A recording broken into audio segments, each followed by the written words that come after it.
Hi guys! Magandang gabi! Welcome back pa dito sa Gandara SRU channel for Showbiz Update. Andito na naman nga po akong muli nagbabalik ang nagmamaganda ninyong kanchismosang Kim Pao. Wala na pong iba, si Gandara, upang magatid sa inyo ng latest update and fresh happenings patungkol kina Kim Chiu and Paolo Avellino. And para nga po sa gabing ito, ang tatalakayin natin pag-uusapan syempre ang bakasyon ngayong Halloween Week ng Kim Pao. Ano nga ba mga kaganapan? And itong nasasagap nating chika na spotted si Paolo sa isang resort. So, sa ano kaya to?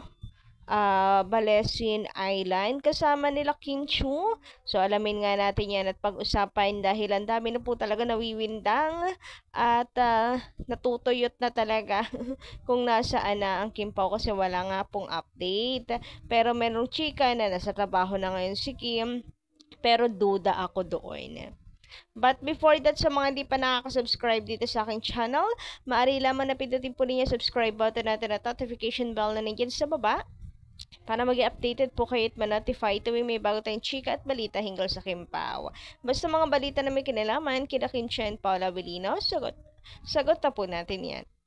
So, unahin nga po muna natin ang gross ngayon ng movie na My Love Will Make You Disappear kasi marami po ang mukhang naliligaw na sa kagustuhan pong malaman magkano na yung kinita ng movie. Sabi dito ni Madam Susana Sescoin, hindi totoo yan kasi wala pang post si Sir MJ about kita ng Kim Pao, about sa kita ng movie.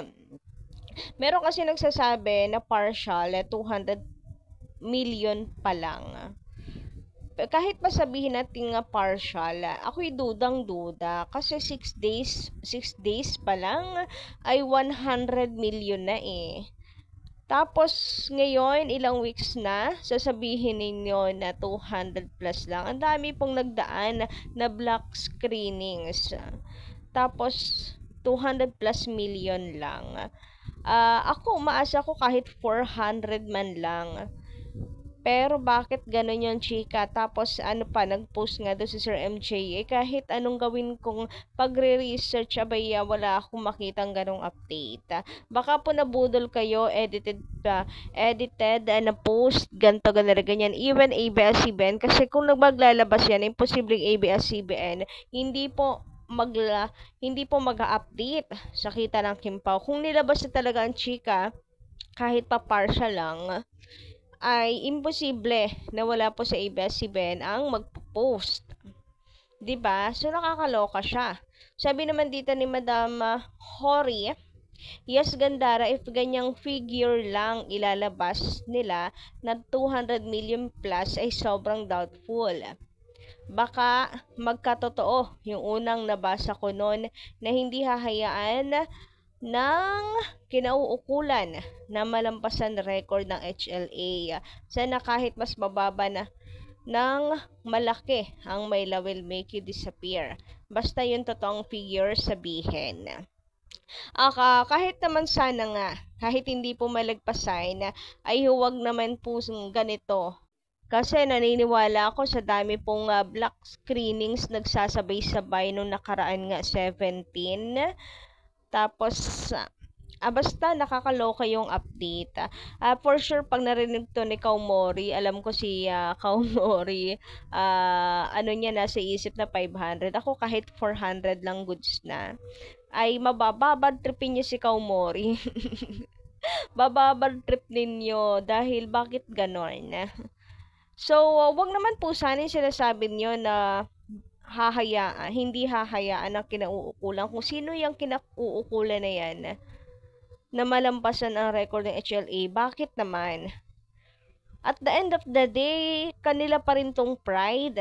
I mean, achievement pa rin nila kung malagpasan ng HLA. I don't think so. Kapag nalampasan nilang HLA, parang malaking achievement yung para sa Star Cinema kasi sila yung nakakagawa ng ganyan. Sila yung nakakagawa ng mga ganyang tawag dito blockbuster talaga. Bilyon nakita. Even naman po yung sa Dongyan, 'di ba, naging meme sign nabawi lang ulit ng cut din yung record. Pero minsan, saka ano pa rin Star Cinema pa din, under pa rin ng Star Cinema. So, anong magiging main reason bakit hindi hahayaan? Galit sa Kim Pao? Grabe naman. Kung may galit sa Kim Pao, di sana din na nila binigyan ng project. So, I don't think so naman. Huwag naman pati po sana. Basta ako, doon sa 200 million ako, may problema. Kung 200 million yung partial, kahit pa sabihing partial, hindi pa kompleto. Parang nakakaloka pa rin yung update. Knowing na na sila, lumalabas na yung chika na mayroon teleserye ang Kim Pao na panibago or project na inoffer ngayon sa Kim Pao. Meaning talagang bumenta yung movie. Pumasok sa criteria nila. Tawag ba doon? Sa expectation nila. Anyway, sabi naman ni Madam Helenita Catalazan, natural na magbobore kami kung magkasama ang Kim Pao dahil ay kung hindi siguro. Sama ang Kim Pao dahil libangan namin ang Kim Pao. Ang gandara. Kung hindi kasama si Paolo Avellino sa Balesin, di enjoy na lang Idol Kimi with your family. Enjoy si Paolo Avellino sa paglaro ng Mobile Legend. Magdamag kaya nagkakasakit. God bless Gandara and to the family of Idol Kimi. God bless. Grabe naman kayo. Parang alam nyo naman na magdamag talaga nagaano si Pao, naglalaro. Ano yan? Putol-putol. Hindi naman sinabing 16 hours. Ibig sabihin dire-diretso yun. Hindi naman. Putol-putol yan. I mean, kung hindi man kasama si Paolo Avellino, yes, okay lang. Ibig sabihin hindi selfish si Kim. Hindi nananakal pagdating sa relasyon. At the end of the day, meron din pong sariling pamilya si Paolo na kailangan pong paglaanan ng oras. Family is wealth. For me, family is wealth. Dapat talagang bigyan po natin ng oras sila. Because not everything is about them naman.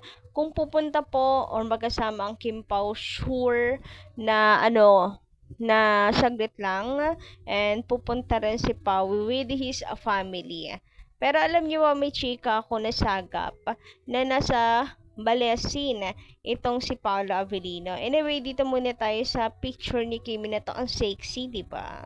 Ay, ang ganda ng katawan. Sino yung nagsasabi dyan ang pangit ng katawan ni Kim dahil sa kanyang kaadikan sa pag-workout? Hindi ang ganda ng figure ni Kim.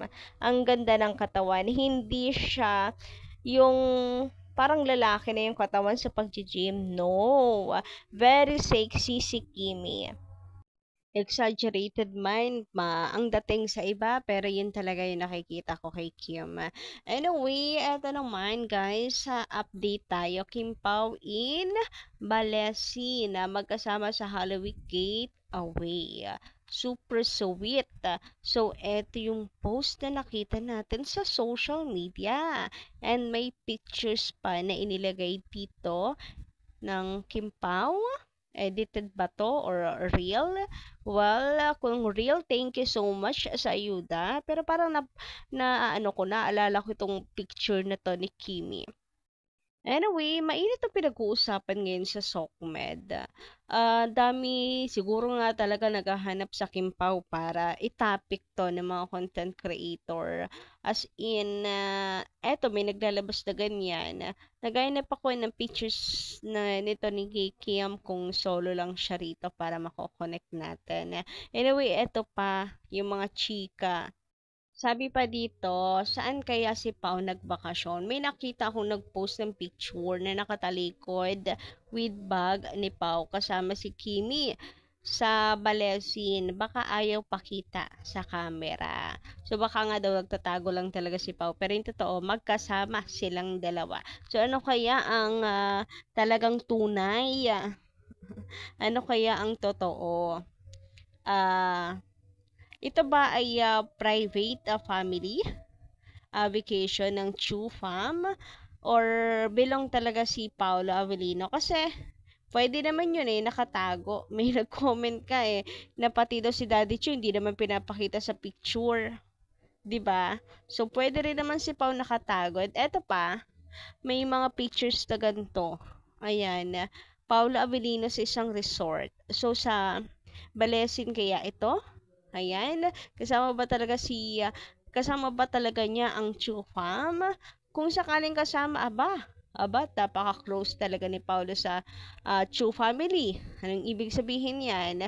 Meron pa bang ibang ibig sabihin bukod sa malalim na talaga yung relationship ng Kim Pao? Ano man yan? Friendship or romantic? Abay, malalim talaga. Para maging close siya ng ganto't kasama ng pamilya sa isang bakasyon. So, nakikilala niyo ba? Parang si Pao, 'di ba? Pao na Pao yung tingin ko eh. And eto pa sa pagsusoko ng ilang fans ay hindi po makakaligtas hanggang sa refleksyon. Makikita nyo dyan, parang meron pong sombrelong black na patalikod. Eh, ganun 'di ba mag-sombrelo si Paula Avellino, yung nakatalikod. Ganyan. Kaya ang daming nagsasabi kasama talaga si Pau. Kayo guys, anong inyong say about this? Pa-comment lang dyan sa pag-usapan natin yan next time. Anyway, hanggang dito lang muna aking update. Thank you so much sa pakikinig and pag-aantay na aking update ka kahit gabi na. Yun lang. Good night. Maraming salamat sa pakikichika. Kita-kits tayo sa susunod ko pong balita.